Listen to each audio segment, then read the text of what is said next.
Carlos Ramirez, owner of NVS Audio in Roselle, New Jersey. So we finally got to test out the KB8s, the Keith Barker 8s. These things are mini monsters. They take a ton of power. It's not a speaker that I would use on an everyday build because they require so much power. Keith recommended that I run them on a 3000.1, so I did. I tested them on a 1600.1 and it just wasn't enough power. Due to the inductance of the woofer, it swallows a lot of juice before the cone really gets moving.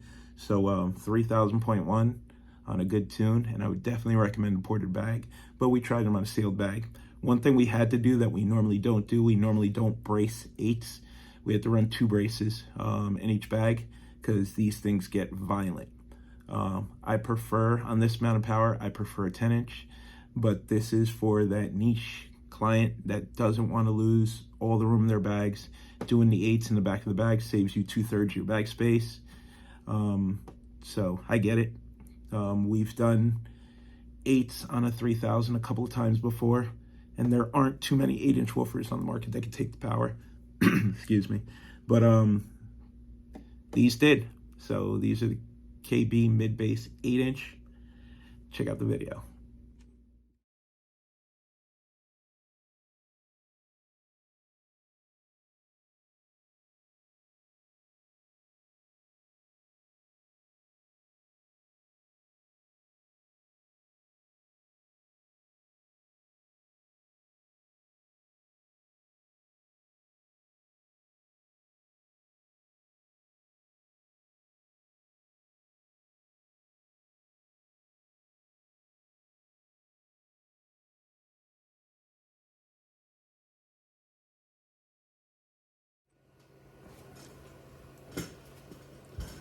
Carlos Ramirez, owner of NVS Audio in Roselle, New Jersey. Finally got the chance to put the Keith Barker 8 mid-bass driver through its paces. The reason this video took so long is we tried it on a 1600.1 and the woofer did nothing, it barely moved. So we were waiting to get a bike in that had a 3000.1 where we can quickly test the bags, but that didn't happen because all the bikes we've had were getting 10-inch mid-bass drivers. So I just ordered a set of bags and cut them and put them on my test bike just to test these woofers. So we did 8-inch cutouts in the rear of the bag. The way we do them at the shop, we don't cut the entire hole because I don't like the speaker being seen out of the back of the tail. I don't like the cutout being seen out of the back of the tail. So we leave a little half moon shape on the end. We had to redo it because if we're running a high power 8, we'll use a 3/4 inch spacer. If we're running less power, like 800 watts, we'll do a 1/2 inch spacer. If we're running high power, like 1600 watts, we'll do a 3/4 inch spacer. With the KB has so much excursion that we had to do an 1.25 inch spacer so the woofer wouldn't hit the side of the bag. So that's what took so long. So if you're gonna run these, make sure you have over 1 inch of clearance between the woofer and the side of the bag. If you're gonna cut the entire hole and you don't care that you see the cutout through the back part of the saddle bag, then you can go ahead and run it with a standard 1/2 inch spacer. It's up to you. These are stock bags, so we had to brace them. We normally only brace bags when we're doing 10s. This woofer, we ran 2 of these on a 3000 and it was flexing the heck out of the saddlebags. So we went ahead and added braces. It gave us a chance to test the adjustable brace kit. The brace kit is from Show Killer Audio in Louisville, Kentucky. So it's a pretty nice kit. I'll talk about that in a separate video, but we used 2 braces in each bag to minimize the rattles that all the force that this woofer produced were creating. Sounds pretty good. You gotta lay a really good tune on it because you're running an extreme amount of power. We're using a Sound Digital 3000.1 1 ohm.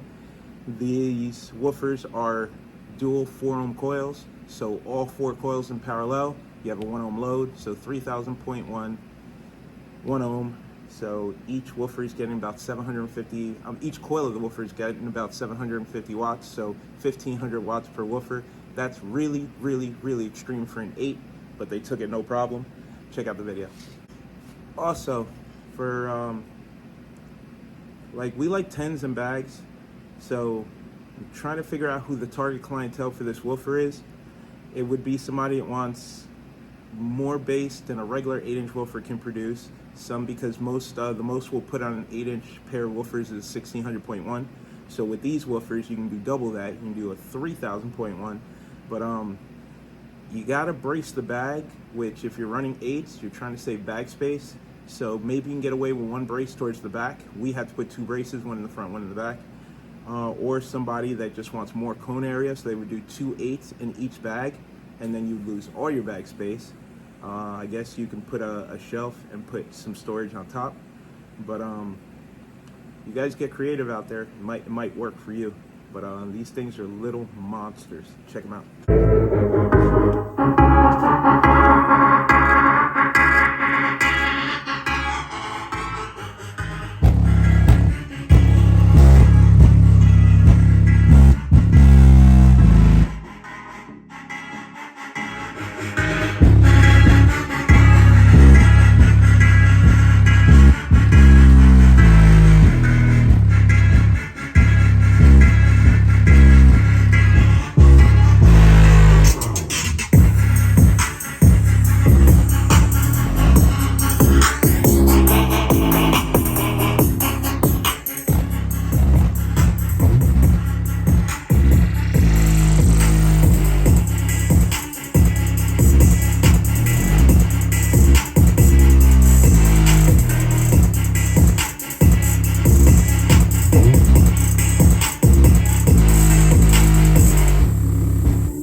Track 8, Bass Phase.